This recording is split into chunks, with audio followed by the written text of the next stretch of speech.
Just wanted to take a minute to look around and see who's here. There was a time when I never thought I'd be standing before all of you tonight as Shomrei's new Rabbinic intern.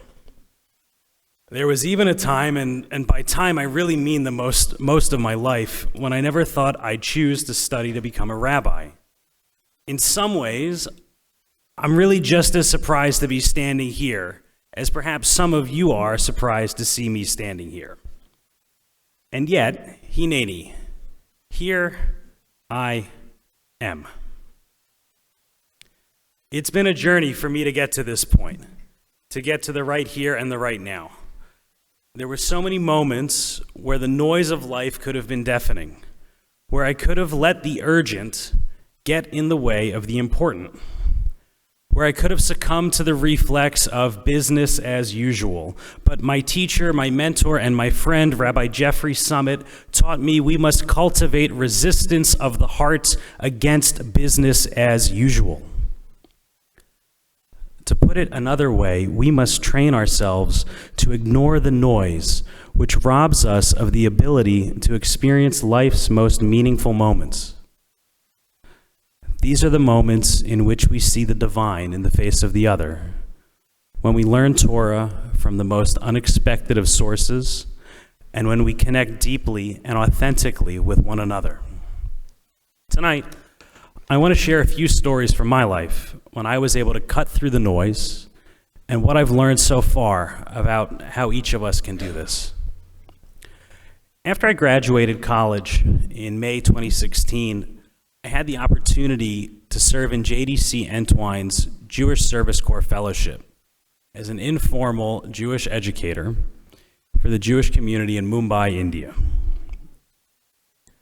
I visited the community for the first time in May of 2014 on a trip where JDC partnered with Tufts Hillel. And after the trip, I knew I wanted to go back, both to the Jewish community of Mumbai and to India at large. I needed to experience something completely different after college in order to figure out what my next steps in life were going to be. I learned more during that year than I could share in this sermon, but I do want to share one experience I had during my first week there on one of my first train rides to work. The train was cramped, it was hot, it was sweaty, people were packed up against one another like sardines in a can, and the only saving grace was the breeze rushing in from the open doors and windows. Forget about the fact that you could easily slip out of the door and onto the tracks. At least there was a breeze. Dayenu, all right? Somehow, I managed to find a place to sit, and while I was wondering how many people get on and off this train over the course of the day, a small hand with a tin cup appeared in the corner of my eye. I turned to see a child, literally a child, no more than 3 years old, standing next to me, rattling a cup with a few rupees inside, looking at me, and asking for money with a silent stare. What was I going to do? On one hand, I knew that whatever I gave this child, he would never see. The money would go directly to the ringleader, some adult who exploited children like this one to beg for money. This kid wouldn't see a single rupee I'd give him, and all I'd be doing would be perpetuating a cycle of abuse and exploitation. On the other hand, there's literally a 3-year-old standing in front of me, begging for money. He didn't ask to be born into poverty. He didn't ask to be abandoned by his parents. He didn't ask for any of this. And it certainly wasn't his fault that he was in this position. Was I really going to turn my back on this child caught in a hell he didn't deserve? It seemed like a lose-lose situation. I couldn't accept that helping him would really be hurting him, and I couldn't accept that I couldn't help him. I did the only thing I could think of doing. I held his hand. And for about 30 seconds, this child was be able to be a child. He sat next to me, and for a second, he smiled and he looked out the window as the skyscrapers zipped by and the breeze cooled us off. For 30 seconds, he wasn't a pawn in the systemic exploitation of children. He was a child. He was a person. And after those 30 seconds, like most children, he got distracted, stood up, and kept walking down the train, tin cup in hand. I didn't save this child. I couldn't.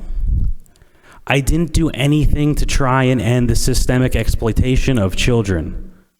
I couldn't. I don't know what happened to him, and I never will.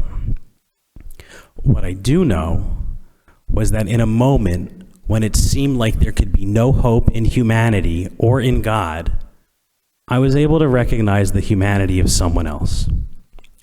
I was able to see this child as a fellow human being, not a beggar or an exploited orphan, and for a moment that child felt seen. It may have only been 30 seconds, and it may have not changed anything in the world at large, but that young boy's smile was God's smile. And if I had turned him away, if I hadn't pushed back against the noise of my rationalization that there was nothing I could do to fix this situation, which was so much bigger than me, if I had listened to the noise which told me I was powerless, I never would have seen God, and God never would have seen me. As I mentioned to those of you at the traditional Erev Rosh Hashanah services, now for something completely different. In preparation for the high holiday season, I drove out to the Honda Center in Anaheim to see my all-time favorite band, Iron Maiden. I told you, something completely different. For those of you who are concert goers, you know there's something magical, something even holy about going to a concert. And let me tell you, in a stadium packed with 11,000 Maiden fans from all corners of the globe, and all walks of life, that magic, that holiness, that feeling of belonging to something greater was palpable. After the first few opening songs of the night's set list, the lead singer and frontman, anybody know? Just really curious. Bruce Dickinson, all right, 5 points in row 7. Thank you. Okay, you can claim your prize after Naila. So, Bruce Dickinson gets up on stage. First off, amazing singer, amazing performer, and he looks out into the crowd, quite literally this mixed multitude of Maiden fans, and shared the following. We've got people here from the Los Angeles area, Orange County, everybody else. We've got people from Chile, Brazil, Argentina, the UK, Wales, and Scotland. Fair to say, we've got people from the whole world here tonight.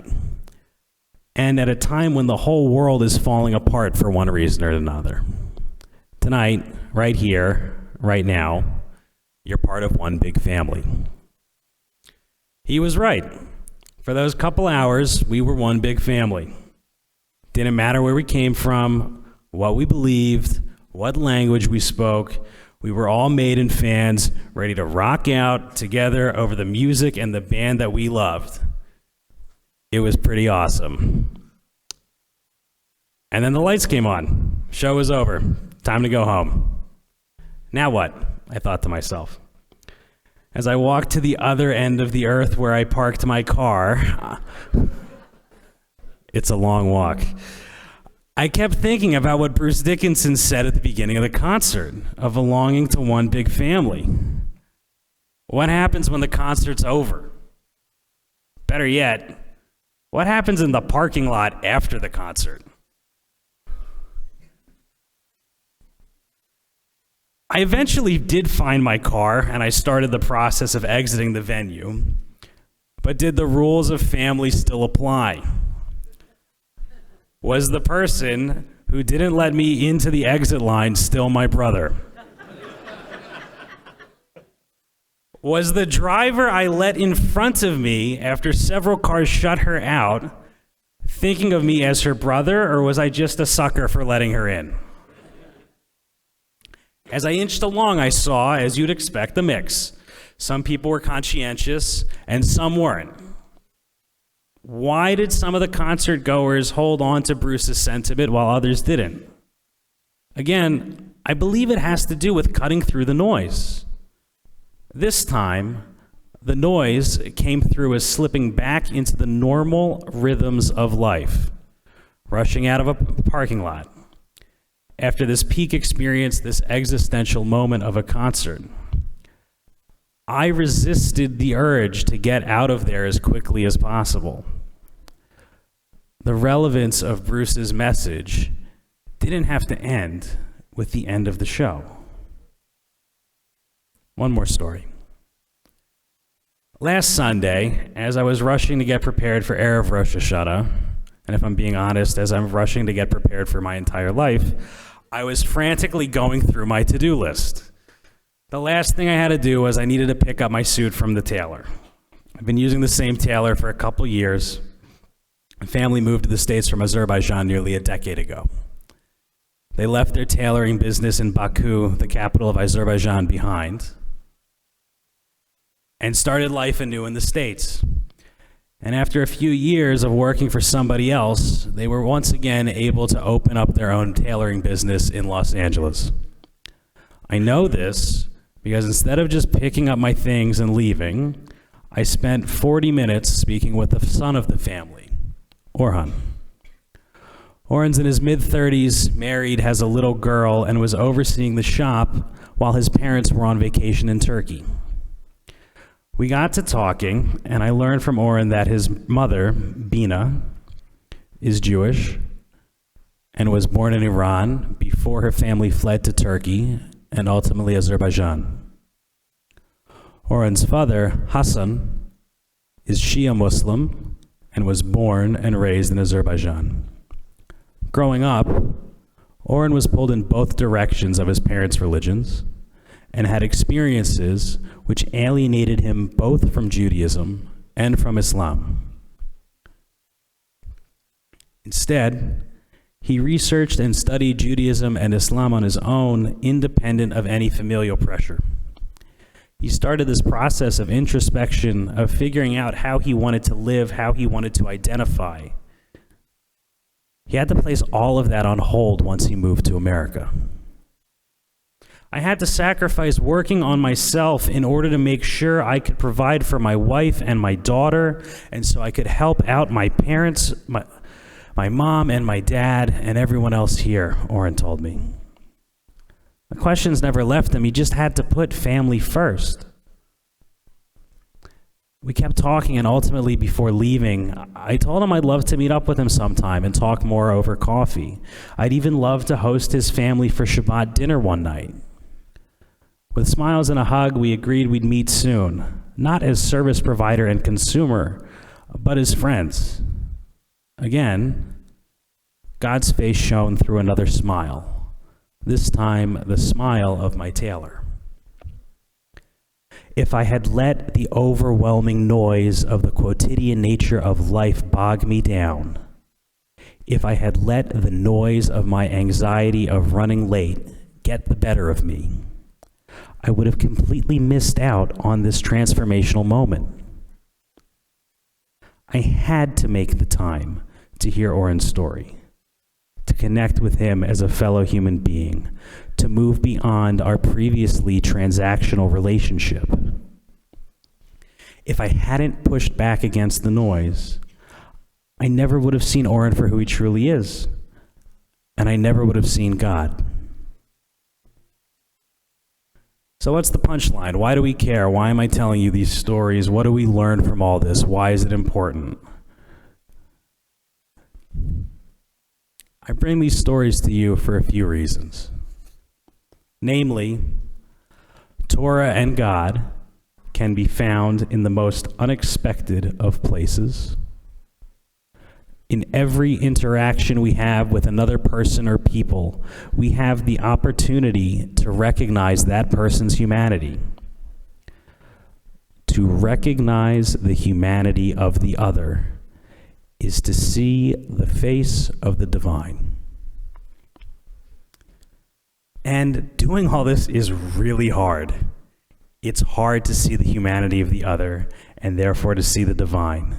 And we need to train ourselves to cut through the noise in our lives, which may obscure life's most precious moments.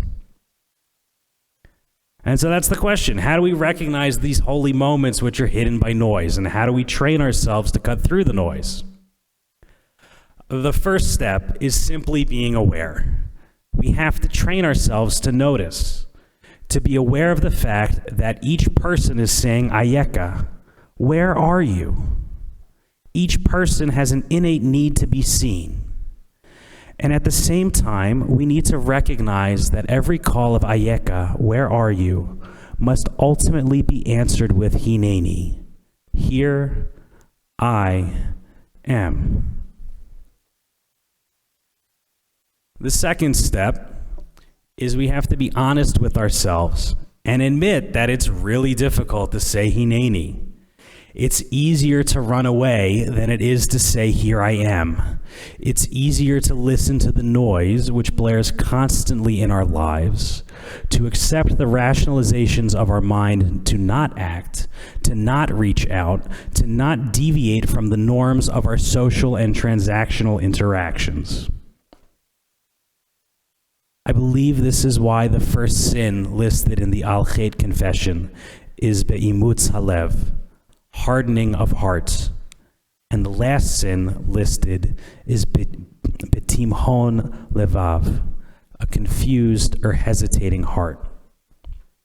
The Al-Chet begins and ends with issues of the heart because all the other sins at their core stem from a hardened heart, a confused heart, a heart that hesitates, a heart that is unable to hear beyond the noise. Our hearts become hardened, confused, or hesitant when we allow them to listen only to the noise. If we let the noise get in the way, our hearts ossify, and it becomes nearly impossible to say Hineni. The third step, and this is where the rubber really hits the road, is we must recognize that we really do have a responsibility to answer Ayeka with Hineni. Because just as every human being has an inherent need to be seen, every human being has an inherent responsibility to see. This process of both being the one who calls out Ayeka and the one who answers Hineni is our sacred responsibility as human beings and as Jews, because in doing so, we both spread the divine face and see the divine face. Once again, by being the person that calls out Ayeka and the person who answers Hineni, we spread the divine face and we see the divine face. We elevate our lives and our interactions to moments of holiness. After all, aren't we all just playing hide and seek with God? I want to end by sharing a gem of gematria which encapsulates our charge for the year. Rabbi Kamras quoted Kohelet, Ecclesiastes, in his Rosh Hashanah sermon. Behachut Ameshulash lo bimhera yinatek. A threefold cord, a rope or a thread made from three threads woven together, is not easily broken. In other words, we're stronger when we're together. The numerical value of the word chut, thread or cord, is the same value as the sum of the digits of this new year, 5,783.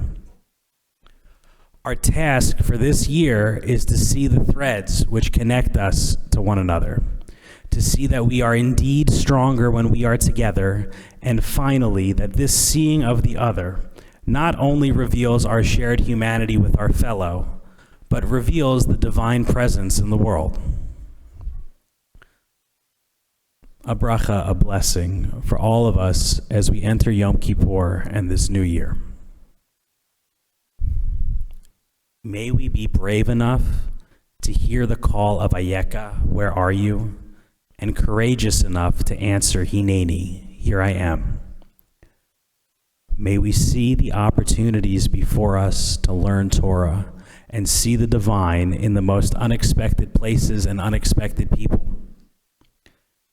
May we resist our reflex to rationalize an action and shying away from encountering the other. May we recognize that we are able to create relationships which strengthen and support one another. And finally, may we cultivate resistance of the heart against business as usual by learning to cut through the noise. And may our hearts be softened, gentle, and open. Shana Tova and Gamar Tov.